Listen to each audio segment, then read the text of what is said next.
We are going to start a new chapter that is respiratory system. बच्चों इस chapter के अंदर आज हम कोशिश करेंगे इन टॉपिक्स को कवर करने की। पहले हम समझेंगे कि रेस्पिरेशन या फिर ब्रीदिंग ये क्या होता है, इन दोनों में क्या डिफरेंस है। रेस्पिरेटरी ऑर्गन्स की बात करेंगे और फिर देखेंगे कि टाइप्स ऑफ रेस्पिरेशन, रेस्पिरेशन कौन कौन से टाइप का होता है। उसके बाद अगर टाइम बचता है तो फिर ह्यूमन रेस्पिरेटरी सिस्टम को भी कवर करने की कोशिश करेंगे। देखिए बच्चों, रेस्पिरेशन का मतलब क्या है। सबसे पहले ना ब्रीदिंग को समझना जरूरी है। यूजुअली क्या होता है कि ब्रीदिंग और रेस्पिरेशन दोनों को सेम माना जाता है, ठीक है ना। एनसीईआरटी में भी एक लाइन बोली गई है जहां पे ब्रीदिंग को ही रेस्पिरेशन बोला गया, बट एग्जैक्टली देखा जाए तो ब्रीदिंग और रेस्पिरेशन में बहुत डिफरेंस है। ब्रीदिंग क्या होता है?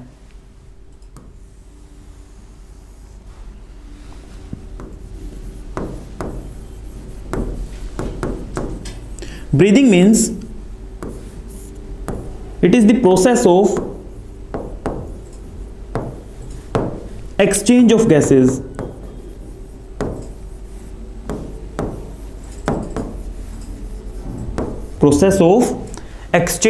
gases from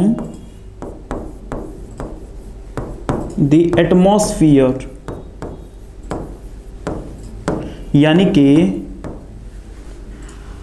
हम हमारे एटमॉस्फेयर से, हमारे आसपास के वातावरण से गैसेस का एक्सचेंज कर रहे हैं। हम ऑक्सीजन को अंदर ले रहे हैं, ऑक्सीजन हमारे लंग्स में जा रही है और फिर हम CO2 को बाहर निकाल रहे हैं। So that means simply oxygen को अंदर लेना यानी कि इनहेल करना, या CO2 को बाहर निकालना यानी कि एक्सहेल करना, दैट इज कॉल्ड ब्रीदिंग। तो ब्रीदिंग के अंदर हम इनहेलेशन कर रहे हैं एंड एक्सहेलेशन कर रहे हैं। इनहेलेशन मींस ऑक्सीजन अंदर जा रही है, एक्सहेलेशन मींस CO2 बाहर जा रही है। That is simply breathing, right.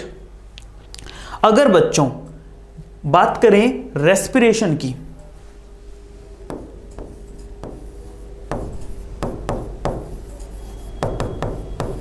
तो रेस्पिरेशन में हम बोलेंगे कि ब्रीदिंग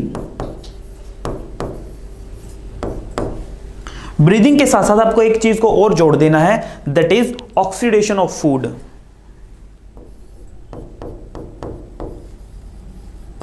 ऑक्सीडेशन ऑफ फूड कहां पे हो रहा है? इन सेल्स। ब्रीदिंग तो हो ही रही है, ब्रीदिंग के साथ साथ में जो फूड है, फूड का ना ब्रेकडाउन भी हो रहा है सेल्स के अंदर, लाइक दिस। मान लो बच्चों ऑक्सीजन को आपने इनहेल किया, उसके बाद में ये जो ऑक्सीजन है ये ब्लड के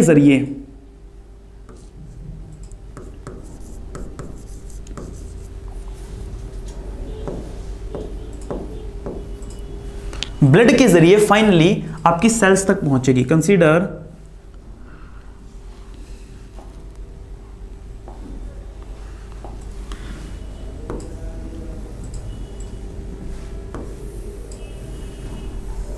this is your cell. Cell के अंदर पहुंचने के बाद बच्चों ये ऑक्सीजन क्या करेगी? ऑक्सीजन सेल के अंदर पहुंच चुकी है, अब ये ऑक्सीजन फूड का ब्रेकडाउन करेगी, फूड का ब्रेकडाउन करेगी। ऑक्सीजन के प्रेजेंस में फूड का ब्रेकडाउन होगा, और बच्चों जब फूड का ब्रेकडाउन होगा तो फाइनली ATP बनाया जाएगा। और ATP you know, ATP is energy currency, adenosine triphosphate, जो कि आपकी पूरी बॉडी को चलाता है, एनर्जी करेंसी है बच्चों। और बच्चों जब ये प्रोसेस कंप्लीट हो जाएगा तो फाइनली वेस्ट के फॉर्म में क्या निकलेगा? यहां से CO2। ओके, सो फूड का ब्रेकडाउन जब हुआ तो ATP हमने यूज कर लिया और CO2 को हमने सेल से बाहर निकाल दिया। अब ये बच्चों जो CO2 है ये अगेन ब्लड में आएगा, और ब्लड से होता हुआ ये आपकी बॉडी से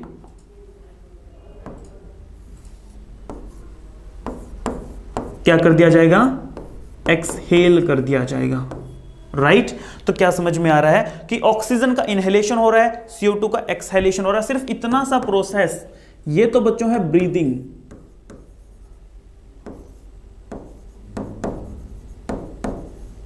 लेकिन अगर इस ब्रीदिंग के साथ साथ हम ये भी बात करें कि सेल्यूलर लेवल पे क्या हो रहा है कि ऑक्सीजन जो है सेल तक जाती है, सेल के अंदर जाकर के वो क्या करती है, वो फूड का ब्रेकडाउन करवाती है और क्या बनता है, एटीपी। उसके बाद CO2 रिलीज होता है, वो ब्लड में आता है और उसके बाद बॉडी से बाहर निकल जाता है। सो ये प्रोसेस, ये कैटाबॉलिक रिएक्शन अगर ऐड कर दी जाए, ये ब्रेकडाउन वाला प्रोसेस भी ऐड कर दिया जाए, तो बच्चों ये कंप्लीट जो प्रोसेस है, ये कंप्लीट प्रोसेस क्या कहलाएगा, रेस्पिरेशन। सो क्या समझ में आया, breathing is simply exchange of gases, but respiration में दोनों ही चीजें इंक्लूड है। रेस्पिरेशन में ब्रीदिंग भी इंक्लूड है और ये कैटाबॉलिक प्रोसेस भी इंक्लूड है। Respiration is a catabolic reaction.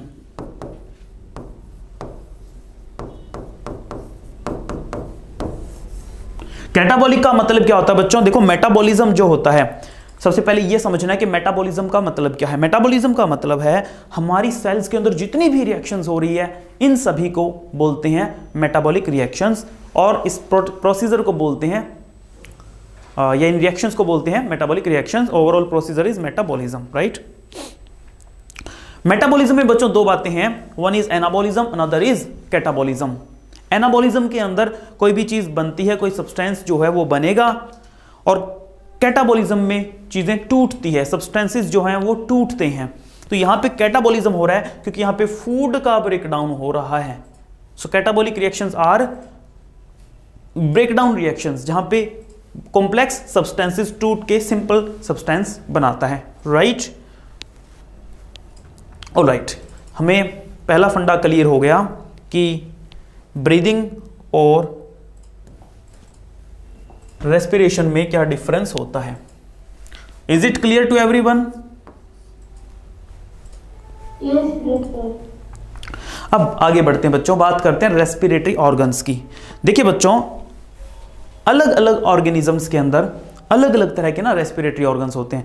जैसे कि हमारे पास लंग्स हैं, ठीक है, तो लंग्स हमारे मेन रेस्पिरेटरी ऑर्गन्स है जो हमें हेल्प कर रहे हैं। तो सभी के पास लंग्स थोड़े ना होते हैं, तो हम देखने जा रहे हैं कि कौन कौन से रेस्पिरेटरी ऑर्गन्स होते हैं।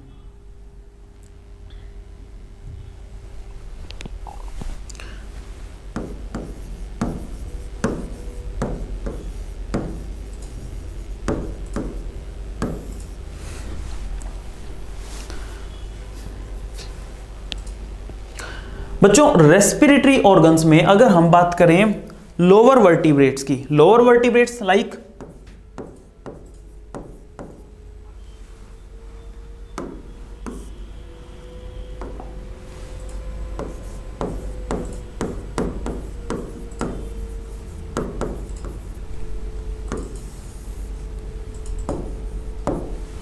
फॉर एग्जाम्पल स्पॉन्जीज,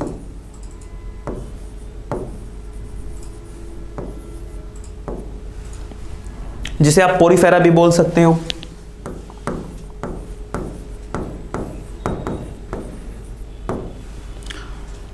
इसके अलावा सिलेंट्रेटा,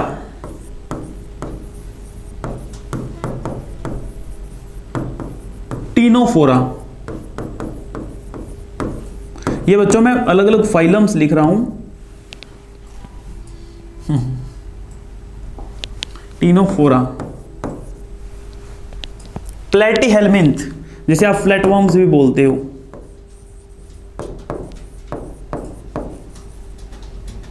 और प्लेटीहेलमिंथिस।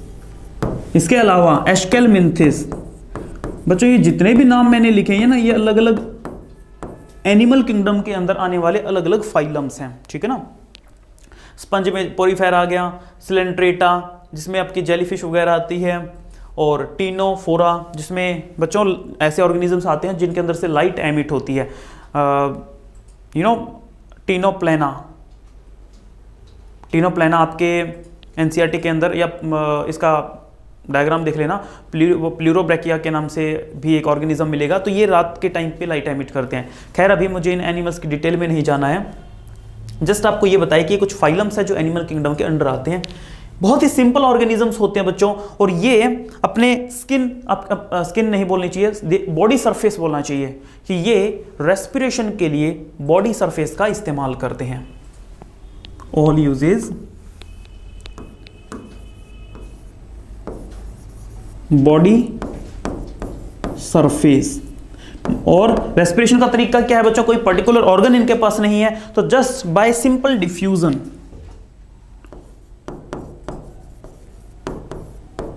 ये रेस्पिरेशन करते हैं, क्योंकि ये वाटर के अंदर है तो वाटर से ही गैसेस एक्सचेंज कर लेंगे वाया डिफ्यूजन।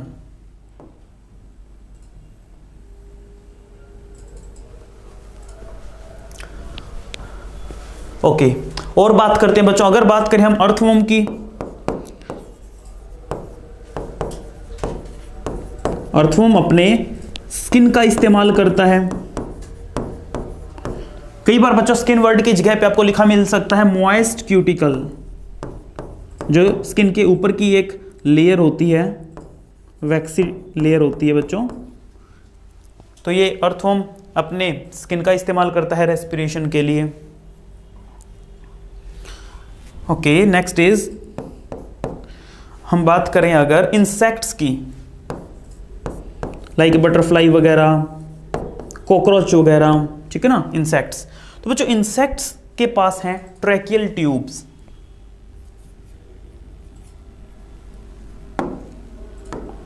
दे हैव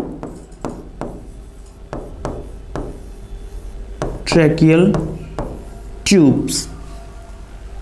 जैसे हमारे अंदर लंग्स के अंदर देखा जाए तो ब्रोंकाई और ब्रोंक्यूल्स का एक नेटवर्क बना हुआ है, इनके अंदर बच्चों ट्रैकिया का ट्यूब बनी हो, बहुत सारी यू कैन से थिन ट्यूब्स होती है जिन्हें ट्रैकिया बोलते हैं। ट्रैकिया आगे ट्रैकियोल्स में डिवाइड हो जाती है और ब्रांचेस बन जाती है, तो वो उनके जरिए रेस्पिरेशन करते हैं।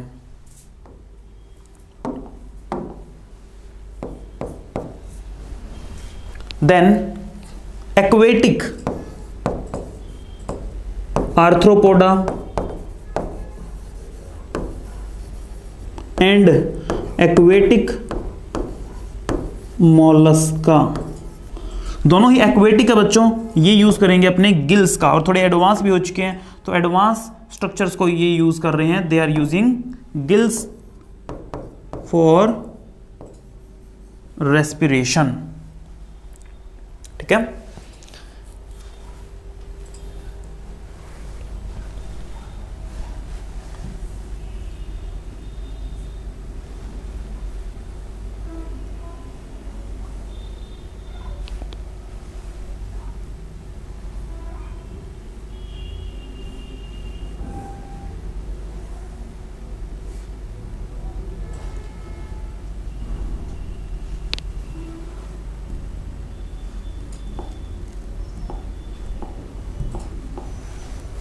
Now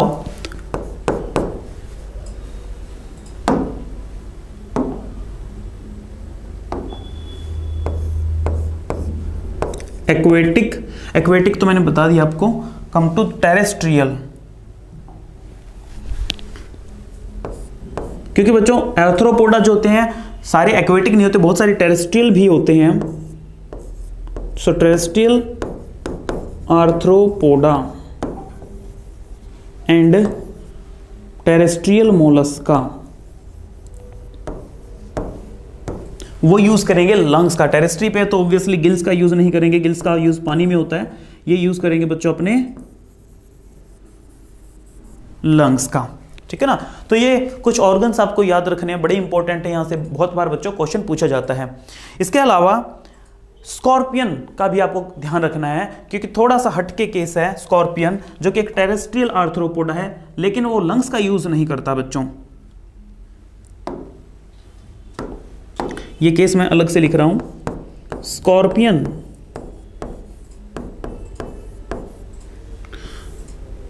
uses book lungs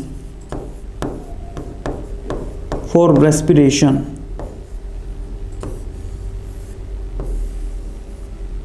scorpion uses book lungs for respiration.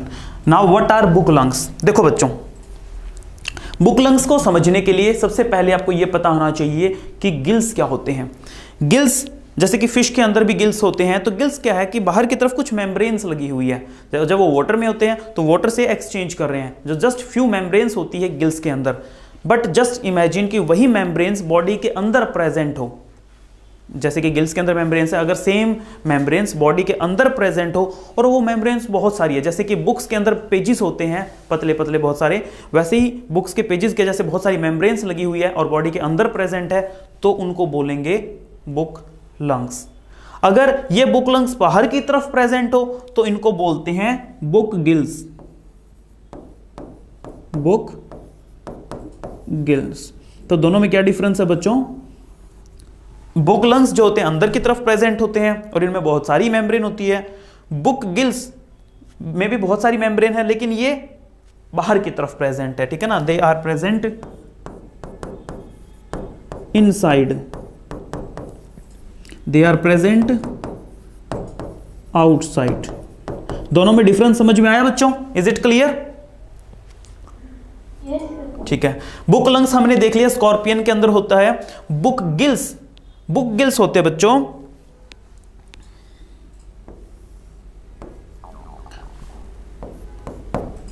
King crab में, किंग क्रैब केकड़ा है बच्चों एक तरह का, king crab, also called Limulus.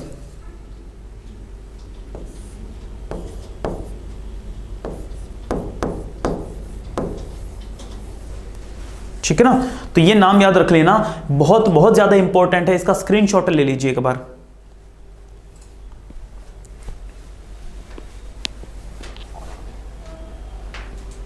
Have you done? Okay, moving to next page. पीछे वाले पेज का स्क्रीनशॉट ले लिया था आपने? ठीक है बच्चों, स्क्रीनशॉट साथ के साथ में लेते रहा करो।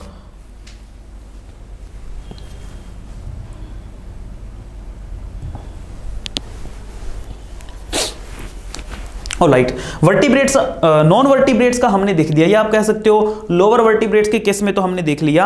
अब बात करते हैं वर्टिब्रेट्स किस तरीके से रेस्पिरेशन करते हैं। वर्टिब्रेट्स के पास में कौन कौन से रेस्पिरेटरी ऑर्गन्स होते हैं? फिश की बात करेंगे बच्चों सबसे पहले।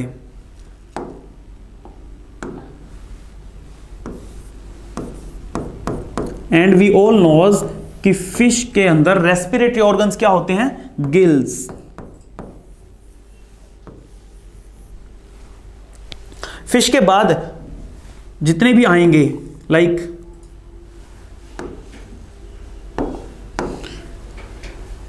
Amphibians,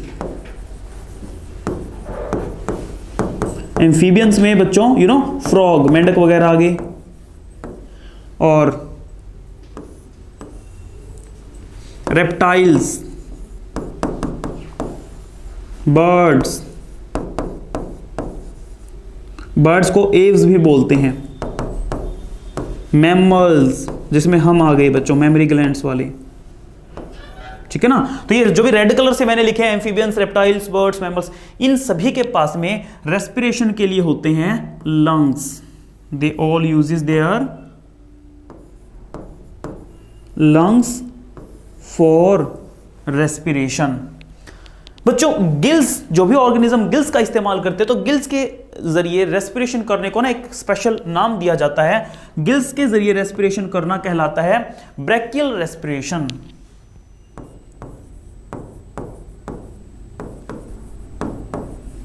brachial respiration. जबकि लंग्स के जरिए रेस्पिरेशन करना, लंग्स को यूज करना as a main respiratory organ कहलाता है पल्मोनरी रेस्पिरेशन। बिकॉज बच्चों पल्मोन जो वर्ड होता है ना, पल्मोन वर्ड लंग्स के लिए यूज होता है, पल्मोनरी रेस्पिरेशन। ठीक है। अब यहां पे जो फ्रॉग का केस है, देखो रेप्टाइल्स का हमें समझ में आता है, रेप्टाइल्स में आपके सांप वगैरह आ जाएंगे, जो भी रेंग के चलते हैं, सांप, छिपकली वगैरह ये सब आ गए, इनके पास लंग्स होते हैं। बर्ड्स हो गए, मैमल्स, ये सब तो समझ आता है। फ्रॉग्स का केस थोड़ा सा यूनिक है, क्योंकि बच्चों फ्रॉग्स के अंदर कुछ बातें हैं, जैसे कि फ्रॉग को हम अलग पेज पे ले लेते हैं, पर इसका स्क्रीनशॉट मारना।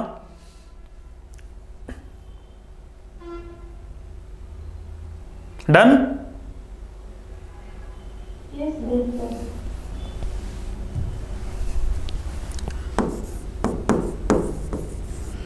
देखो भाई, फ्रॉग बच्चों जब लार्वा स्टेज पे होता है, फ्रॉग जब लार्वा स्टेज पे होता है बच्चों, इसका जो लार्वा वो पानी में रहता है, ठीक है ना, और इसके लार्वा को बोलते हैं टेडपोल।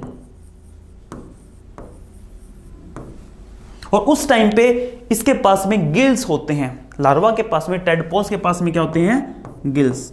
तो ये अपने गिल्स का यूज करता है रेस्पिरेशन के लिए।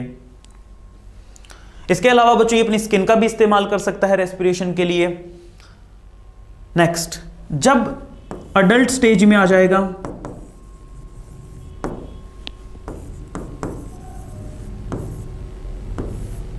तब ये यूज करेगा अपने लंग्स का, क्योंकि बच्चों इसके लंग्स डेवलप हो जाते हैं, ठीक है। अगर फ्रॉग जो है जमीन पे है तो वो अपने लंग्स का इस्तेमाल करेगा, अगर वो पानी में है तो अपने गिल्स का यूज करेगा, या फिर वो अपने यू कैन से स्किन का यूज करेगा।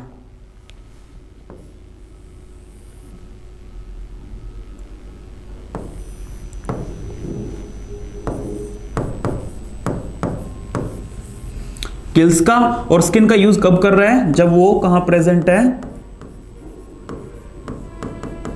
In the water.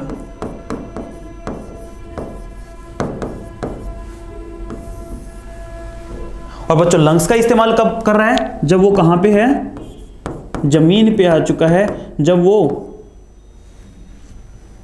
लैंड पे है। Is it clear? Concept clear है आपका?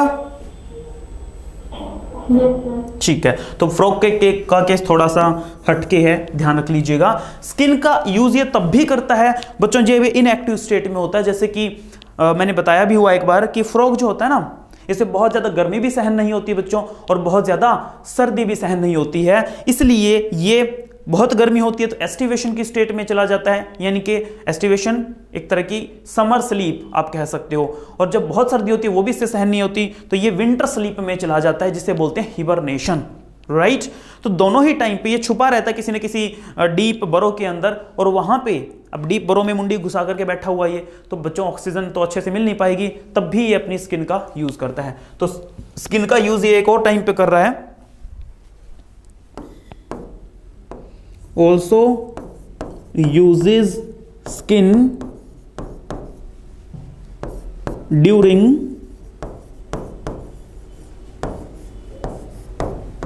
winter sleep and summer sleep।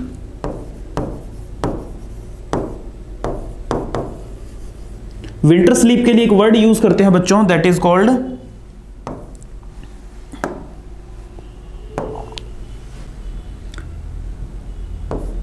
Hibernation, और समर स्लीप को बोलते हैं एस्टिवेशन।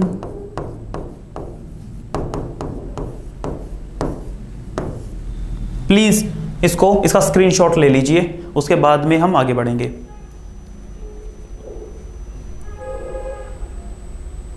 डन? चलिए जी, हमने अलग अलग तरह के रेस्पिरेटरी ऑर्गन्स देख लिए।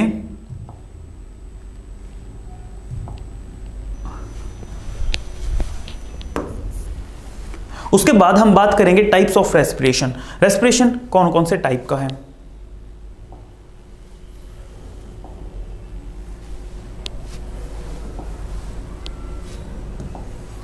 बच्चों दो तरह के रेस्पिरेशन की बात करेंगे।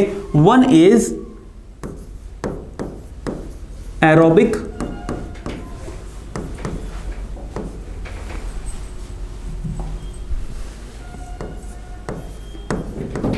respiration,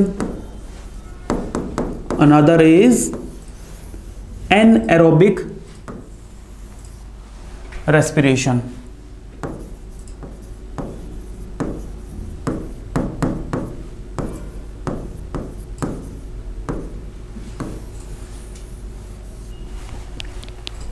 जब बच्चों हमारी सेल्स के पास या कोई भी ऑर्गेनिज्म है अबंडेंट ऑफ ऑक्सीजन प्रेजेंट हो और ऑक्सीजन की प्रेजेंस में रेस्पिरेशन हो रहा है तो उसे बोलेंगे aerobic respiration. So it takes place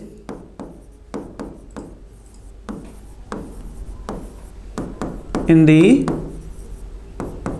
presence of oxygen.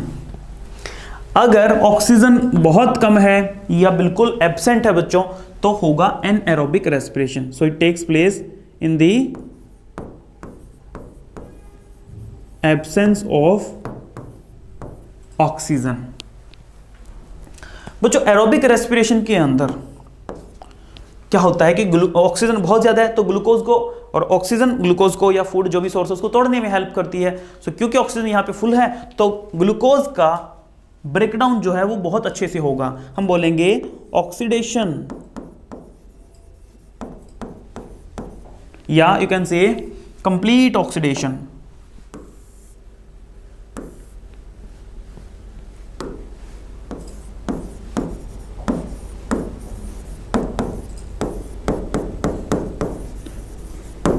Complete oxidation of glucose. और अगर बच्चों ग्लूकोज कंप्लीटली ब्रेक डाउन हो रहा है तो ऑब्वियस सी बात है उसके अंदर जितनी भी एनर्जी छुपी हुई थी हमने सारी की सारी एनर्जी निकाल ली होगी, बहुत ज्यादा अमाउंट में एनर्जी प्रोड्यूस होगी। So high amount of energy will be produced. कितनी एनर्जी बच्चों? एक ग्लूकोज मॉलिक्यूल जो है उससे अराउंड 38 एटीपी जो है वो मिल जाएंगे, ठीक है ना। But on the other hand बात करें हम एनारोबिक रेस्पिरेशन की, बच्चों यहां पे क्योंकि ऑक्सीजन ही कम है तो ग्लूकोज अच्छे से टूट नहीं पाएगी। हम बोलेंगे ग्लूकोज का क्या हो रहा है, glucose is undergoing partial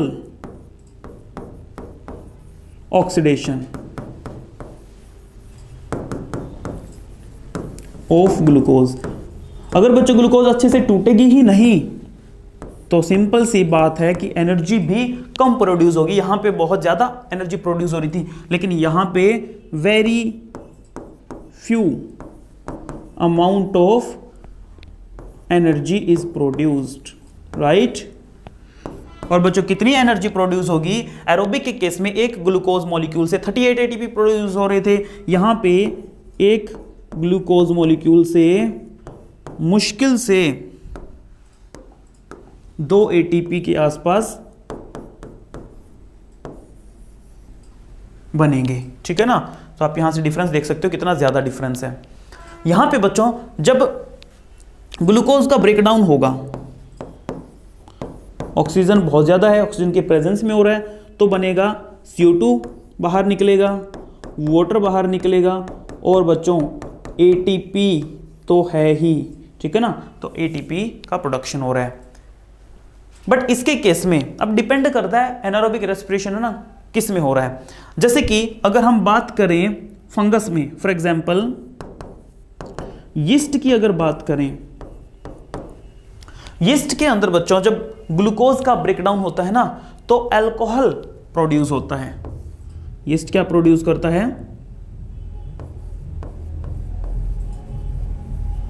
yeast produce करता है बच्चों अल्कोहल, इथेनॉल प्रोड्यूस करता है।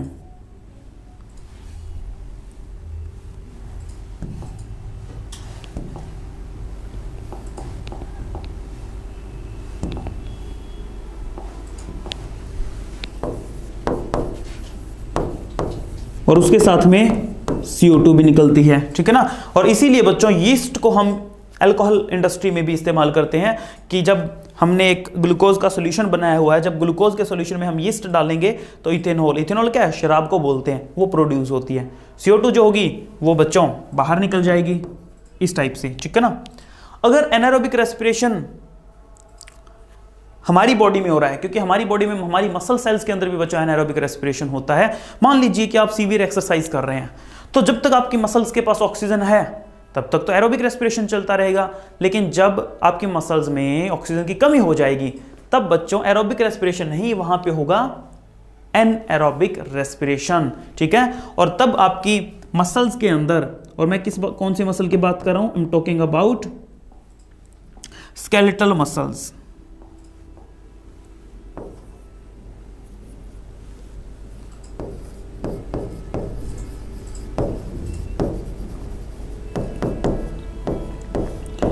ऑक्सीजन की कमी होने के बाद बच्चों इनमें क्या प्रोड्यूस होता है, दे प्रोड्यूसेस लैक्टिक एसिड, और इसी लैक्टिक एसिड के कारण बच्चों आपको थकान महसूस होती है, आपको फैटिगनेस महसूस होती है। Is it clear? Concept clear हुआ बच्चों एरोबिक और एनारोबिक का? यस और नो?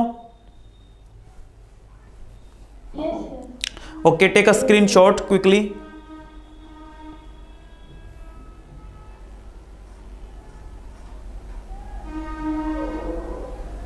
डन? यस। गुड। अब हम सीखेंगे ह्यूमन रेस्पिरेटरी सिस्टम के बारे में।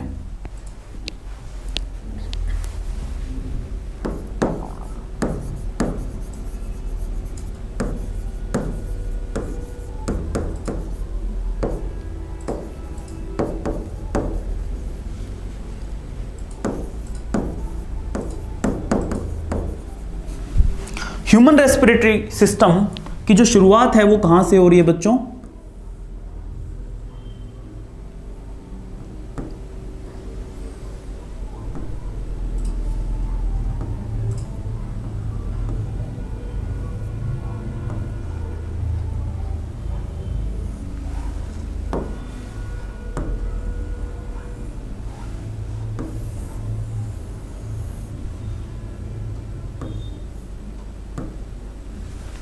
ओके, देखिए नोज से स्टार्टिंग होती है, हम सबको पता है ये बात। तो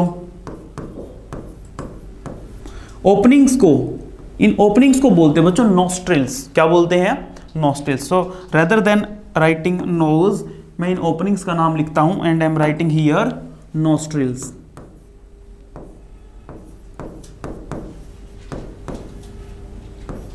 दीज आर नॉस्ट्रिल्स। ठीक है, नॉस्ट्रिल्स के पीछे जो ये कंपार्टमेंट है इसे हम बोलते हैं नेजल चेंबर।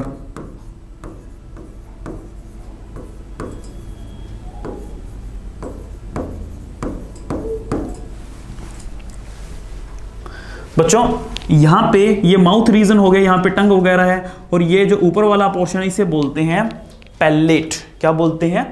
पैलेट। सो ऊपर की तरफ नेजल चेंबर है, और ये जो पैलेट है, पैलेट से बच्चों यहां पे पीछे की तरफ एक स्ट्रक्चर मिलेगा आपको ऐसे करके।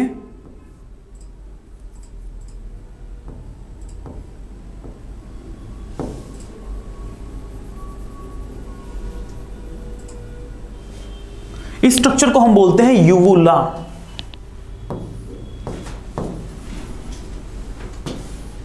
बच्चों जब भी आप खाना खाते हो ना तो ये यूवुला ऊपर की तरफ उठ जाता है और इस नेजल चेंबर को ना ढक देता है ताकि कोई भी चीज ऊपर की तरफ न जाए। So finally you will see कि ये जो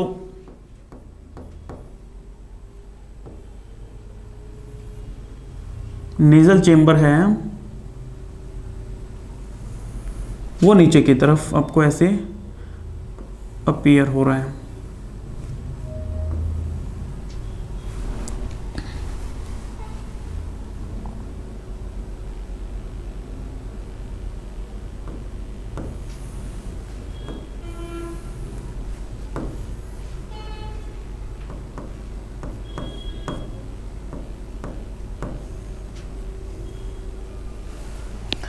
यहां पे बच्चों आप दो ओपनिंग्स देख सकते हैं। पहली जो ओपनिंग है आगे की तरफ ये बच्चों विंड पाइप है, ठीक है ना, ये वाली, दिस वन, ओके। और जो बैक साइड वाली ये है बच्चों फूड पाइप। तो अभी हमें फूड पाइप की बात नहीं करनी है, मैं इधर वाली की बात कर रहा हूं जिसे हम विंड पाइप बोलते हैं।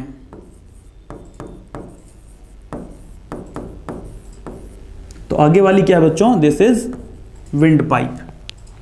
अब देखो बच्चों, जब हम नीचे की तरफ मूव ऑन कर रहे हैं तो एक पार्ट आता है, ये वाला पार्ट। अब ये वाला पार्ट जो है, ये जहां पे मैंने ऐसे डॉट लगाया है, ये पार्ट,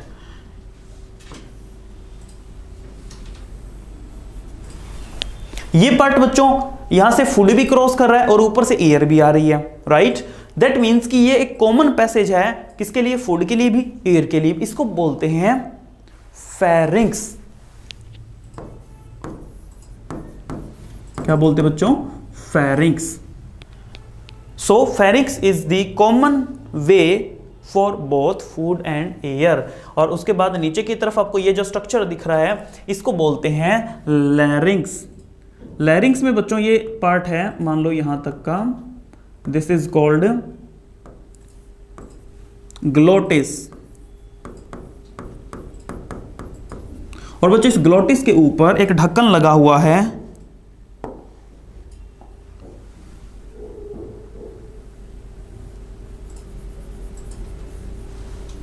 एक कवरिंग है जिसे बोलते हैं एपी। एपी मतलब ऊपर, एपीग्लोटिस। तो ग्लोटिस के ऊपर है, इसीलिए इसको क्या बोलते हैं, एपीग्लोटिस। आई डोंट नो, मैंने येलो कलर यूज किया, आपको विजिबल है कि नहीं। मैं थोड़ा सा इसको डार्क कर देता हूं।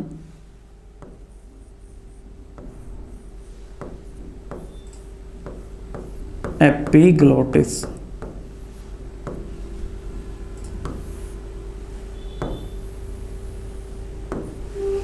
बच्चों एपिग्लोटिस क्या करता है, जब आप फूड को इनगल्फ कर रहे हो ना, तो ऐसा हो सकता है कि आपका फूड जो है ना विंड पाइप में चला जाए। अगर सांस की नली में फूड चला गया ना तो दिक्कत हो जाएगी। तो जैसे ही फूड यहां पे आएगा बच्चों, ये ढक्कन जो है ना बंद हो जाता है और फूड जो है, फूड आगे वाली ट्यूब में चला जाता है, इसमें फूड पाइप में चला जाता है, ईसोफेगस के अंदर फूड चला जाता है, राइट।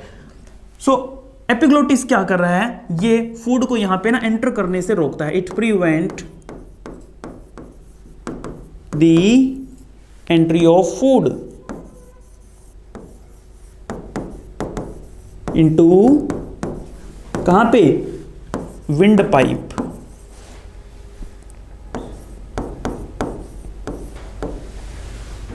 इज इट क्लियर, यहां तक सबको समझ आया, यस और नो? चलिए जी आगे बढ़ते हैं बच्चों। एपिग्लोटिस एंड ग्लोटिस, इसको हम इकट्ठा बोलते हैं larynx. Together we call it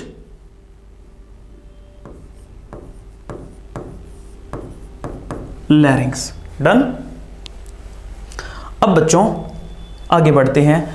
ये जो विंड पाइप है ना, लैरिंक्स के नीचे से हम देखेंगे कि इसके ऊपर कुछ रिंग्स अपीयर होने लग गए हैं, ऐसे करके, लाइक दिस। ये रिंग्स बच्चों सी शेप्ड होते हैं और इस ट्यूब को जो कि नीचे की तरफ जा रही है, इसे हम बोलते हैं ट्रैकिया।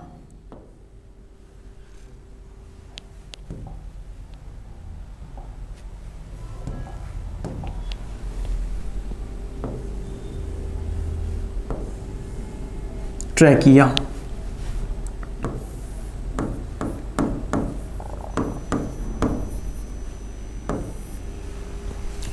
ओके।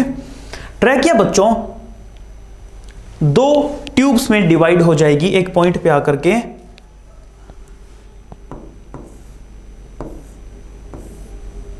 Like this. और बच्चों ये जो रिंग्स मैंने बनाए थे, ये रिंग्स अभी भी प्रेजेंट है यहां पे।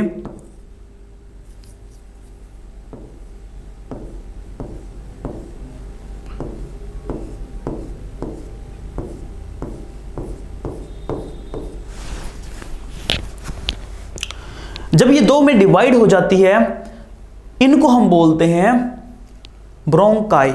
क्या बोलते हैं बच्चों? ब्रोंकाई। एक को बोल देंगे you can say left bronchi, एक को बोल देंगे right bronchi. Left bronchi and right bronchi. So these are, I am just simply writing bronchi. ठीक है, उधर वाली लेफ्ट है, मेरी साइड वाली राइट है। बच्चों ब्रोंकाई एंटर करती है लंग्स के अंदर। अब जिस पॉइंट पे ये डिवाइड हुई है, देखो मैंने बोला ना ये दो में डिवाइड हो गई है, इसके अगर पैरेलल आप रीढ़ की हड्डी को देखोगे तो यहां पे आपको दिखेगा इसके पैरेलल 5th वर्टिब्रा। तो हम बोलते हैं कि जो ट्रैकिया है वो कहां पे डिवाइड हुई है, it divides at 5th vertebrae. ये इंपॉर्टेंट पॉइंट है बच्चों, ध्यान रखना है। अब ये लंग्स में एंटर करेंगे तो मुझे लंग्स बनाने हैं यहां पे।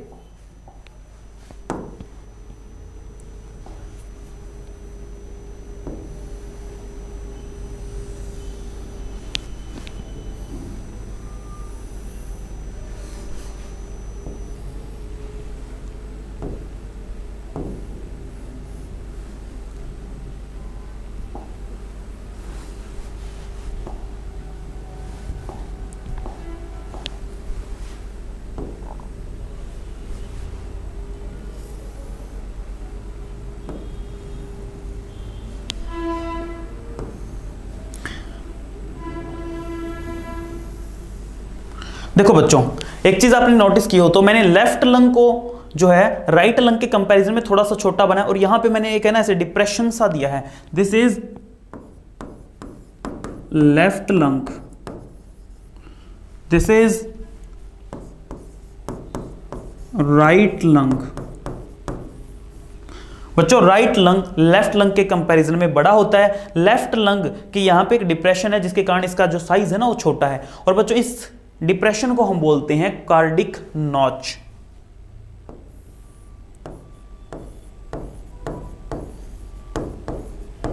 कार्डिक नॉच बच्चों, कार्डियो वर्ड है ना हार्ट के लिए यूज होता है और यहां पे ये डिप्रेशन इसलिए था कि यहां पे हार्ट प्रेजेंट हो। आपने सुना होगा कि हार्ट जो होता है वो लेफ्ट साइड में प्रेजेंट होता है, बट बच्चों ऐसा नहीं कि वो बिल्कुल ही लेफ्ट में हो, वो स्लाइटली लेफ्ट साइड में टिल्टेड होता है। तो मान लो कि यहां पे हार्ट प्रेजेंट है,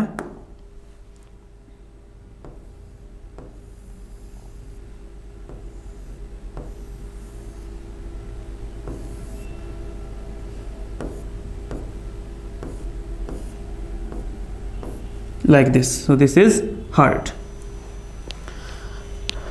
बच्चों दोनों लंग्स एक डोम शेप्ड स्ट्रक्चर के ऊपर प्रेजेंट है, इस डोम शेप्ड स्ट्रक्चर को हम बोलते हैं diaphragm. This dome shaped structure is called diaphragm. बच्चों डायाफ्राम एक मस्कुलर स्ट्रक्चर है और डायाफ्राम के अंदर जो मसल्स प्रेजेंट होती है उनका नाम है radial muscles, made up of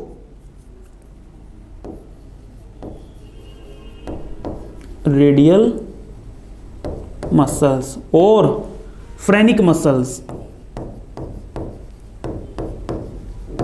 ताकि डायफ्राम बच्चों कॉन्ट्रैक्शन कर सके, रिलैक्सेशन कर सके, तो यहां पे मसल्स है रेडियल मसल्स और यू कैन से phrenic muscles. Is it clear? यहां तक आपको समझ आ गया?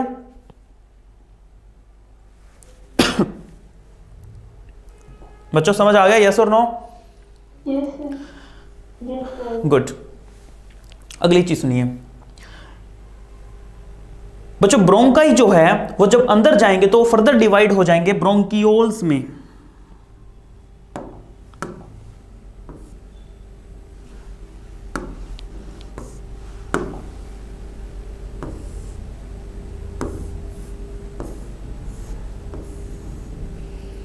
और ब्रोंक्यूल्स फर्दर डिवाइड हो जाएंगे और जो लास्ट स्ट्रक्चर बनेगा उसको हम बोलते हैं एल्वियोलाई। तो मैं सिंपली अब यहां पे एल्वियोलाई को रिप्रेजेंट कर रहा हूं।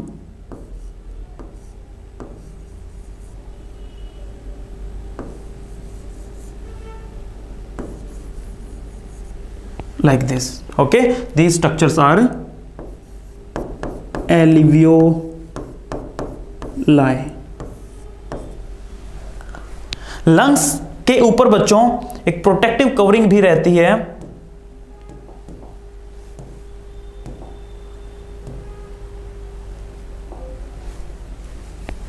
सो यहां पे एक और लेयर हम बनाते हैं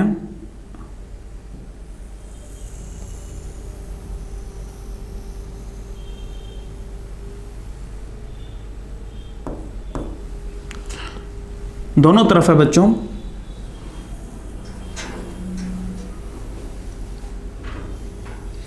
इस प्रोटेक्टिव कवरिंग को हम बोलते हैं pleural membrane. This is pleural membrane. Okay बच्चों, प्लूरल मेम्ब्रेन है ये, एक आपको आउटर साइड दिख रही है और एक आपको इनर साइड दिख रही है। Outer pleural membrane, inner pleural membrane. इनके भी आप फर्दर नाम देना चाहें तो दे सकते हैं। आउटर को बोलते हैं बच्चों पैराइटल प्लूरा, इनर को बोलते हैं विसरल प्लूरा। इनके अंदर, इनके बीच में बच्चों एक फ्लूइड भरा हुआ है, ये लाइक दिस।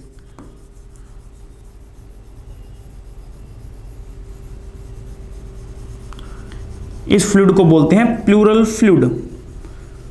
जब लंग्स एक्सपेंड करेंगे या रिलैक्स करेंगे बच्चों, तो ये प्लूरल फ्लूइड के कारण यहां पे फ्रिक्शन नहीं होगा। तो प्लूरल फ्लूइड क्या कर रहा है, ये फ्रिक्शन को मिनिमाइज कर रहा है। ठीक है,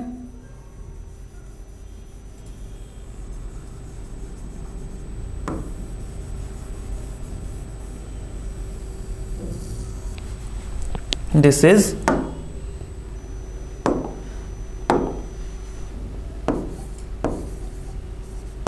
pleural fluid. Okay, so almost हमने रेस्पिरेटरी सिस्टम बना दिया, समझ लिया। अब फाइनली मैं एक ना कंप्लीट पाथवे बना रहा हूं बच्चों, जहां पे हम ये देखेंगे कि रेस्पिरेशन जो है वो कहां कहां से होकर गुजरता है। एक बार के लिए इसका ना स्क्रीनशॉट ले लीजिए आप।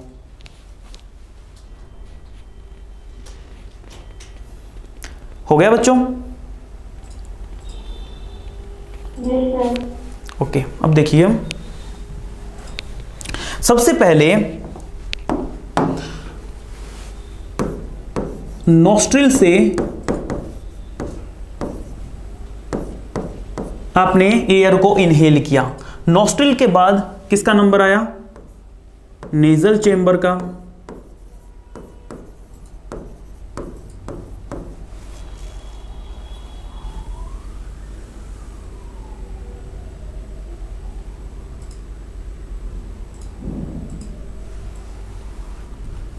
नेजल चेंबर के बाद मैंने आपको बताया फेरिंक्स। और आप, मैंने आपको क्या बताया कि फेरिंक्स जो है इट इज द कॉमन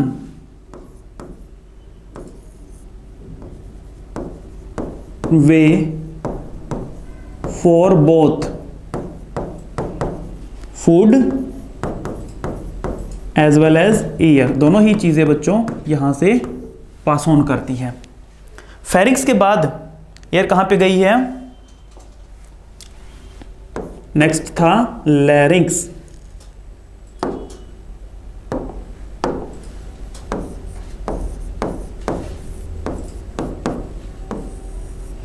अब देखो भाई, लैरिंक्स के अंदर मैंने आपको बताया ग्लोटिस के बारे में, ठीक है ना। ग्लोटिस और ग्लोटिस के जो ऊपर का ढक्कन है that is epiglottis.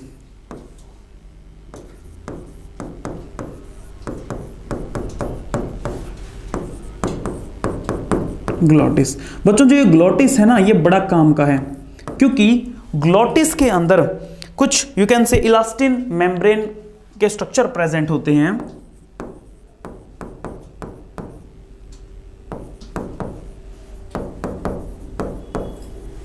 In elastin structures को हम बोलते हैं वोकल कॉर्ड्स। क्या बोलते हैं बच्चों? वी आर कॉलिंग देम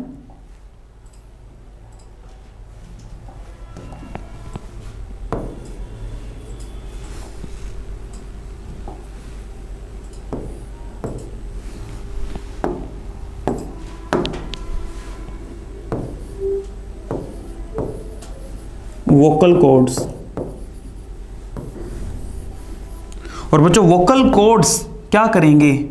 जब आप एक्सहेल करोगे तो वोकल कॉर्ड्स के अंदर ना वाइब्रेशन होगी, और उस वाइब्रेशन के कारण साउंड जनरेट होती है।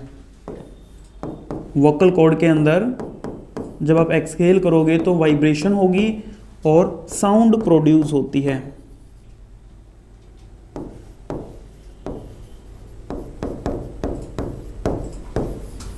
क्योंकि बच्चों, और अच्छा अगली बात, जब ये साउंड प्रोड्यूस होगी, अब इस साउंड जब आपके माउथ या आपके यू कैन से ओरल कैविटी में जाएगी तो आपकी टंग की मूवमेंट के कारण, आपकी टिथ की मूवमेंट के टिथ के कारण, टंग के कारण, लिप्स के कारण हम इस साउंड को स्पीच में कन्वर्ट करते हैं। अंदर से साउंड आ रही है, हम उसको, क्योंकि आपने जैसे कि हिंदी में पढ़ा होगा, कुछ चीज़ें होती हैं जब होठ टकराएंगे ना तभी बोली जाएंगे ना, जैसे कि यू कैन से आपको पै बोलना है, तो जब तक आपके होठ नहीं टकराएंगे बच्चों आप पै नहीं बोल सकते, ठीक है। तो आप अंदर की साउंड को स्पीच की फॉर्म दे रहे हैं by using your lips, by using your teeth and by using your tongue, right. क्योंकि लैरिंग्स के कारण ऐसा हो पा रहा है। लैरिंग्स के अंदर क्या प्रेजेंट है? लैरिंग्स के अंदर बच्चों ग्लोटिस वाले पोर्शन में वोकल कॉर्ड्स प्रेजेंट है जो आपके स्पीच फॉर्मेशन में हेल्प करें, इसीलिए लैरिंग्स को हम बोलते हैं साउंड बॉक्स।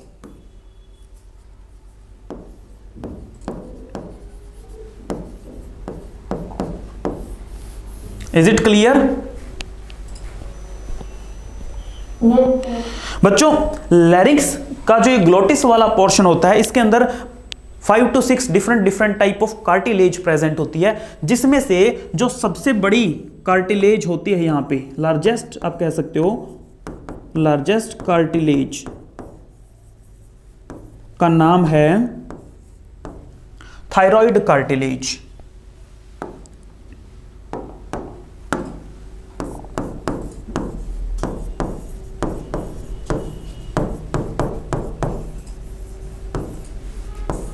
बच्चों थायराइड कार्टिलेज जो होती है मेल के अंदर थोड़ी सी बड़ी होती है as compare to female, larger in male. देखिए जैसे कि आप मेल का यहां पे नेक वाला पोर्शन देखोगे तो यहां पे आपको है ना थोड़ा सा बल्जी पोर्शन दिखेगा, दैट इज थायराइड कार्टिलेज, उभरी हुई है, ठीक है ना। सो इस बल्जी पोर्शन को, थायराइड कार्टिलेज के इस बल्जी पोर्शन को हम बोलते हैं एडम्स एप्पल। क्या बोलते हैं बच्चों? We are calling it Adam's apple, ठीक है। सो लैरिंग्स तक हमने समझ लिया, अब नेक्स्ट पार्ट पे चलते हैं। उसके बाद में यू नो ट्रैकिया, और मैंने आपको क्या बताया कि ट्रैकिया के पास में क्या है? सी शेप्ड रिंग्स, और ये रिंग्स बच्चों कार्टिलेज के बने हुए हैं। सो मैं एम राइटिंग कार्टिलेज रिंग्स, ठीक है। ट्रैकिया के बाद में ये रिंग्स बच्चों आगे भी होते हैं, ऐसा नहीं कि सिर्फ ट्रैकिया पे होते हैं, ट्रैकिया के बाद में ब्रोंकाई पे भी होते हैं, ब्रोंकियोल पे भी होते हैं। तो देखिए ट्रैकिया आगे डिवाइड होगी किसमें? It divides into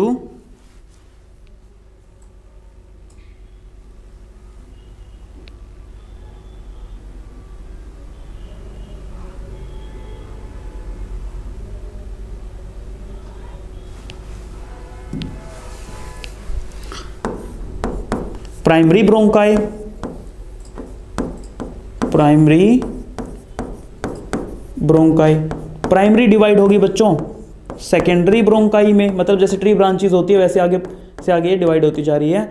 so secondary divide होगी बच्चों टर्शरी ब्रोंकाई में। टर्शरी ब्रोंकाई के बाद में उसके बाद एक नया स्ट्रक्चर आएगा जिसे आप बोलते हो ब्रोंकियोल्स। अब ब्रोंकियोल्स में भी बच्चों जो शुरू में ब्रोंकियोल्स होते हैं उन्हें बोलेंगे इनिशियल, और बाद वालों को बोलेंगे टर्मिनल ब्रोंकियोल्स।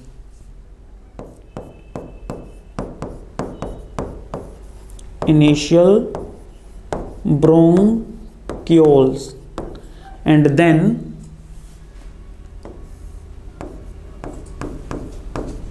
terminal bronchioles, और उसके बाद में बच्चों एक बैग लाइक स्ट्रक्चर आएगा, सैक लाइक स्ट्रक्चर आएगा, that will be called alveoli.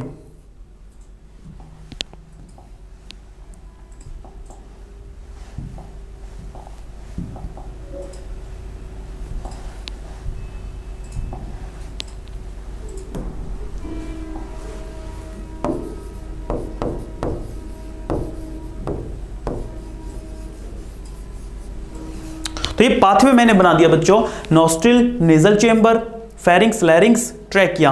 अब ट्रैकिया के बाद primary bronchi, secondary and tertiary bronchi, initial bronchioles, terminal bronchioles and the last part जहां पे बच्चों गैसियस एक्सचेंज होता है। एल्वुलाई में क्या होता है? It is the site of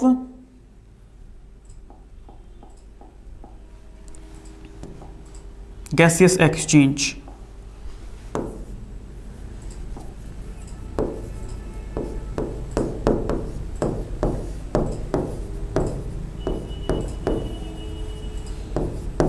alveoli के अंदर आते ही बच्चों ऑक्सीजन ब्लड में चली जाएगी और ब्लड के अंदर जो CO2 होगी वो एल्वुलाई में आ जाएगी और फिर रिवर्स प्रोसेस चलेगा और नॉस्ट्रिल से CO2 बाहर निकाल दी जाती है। सो नॉस्ट्रिल से ऑक्सीजन हम इनहेल कर रहे हैं और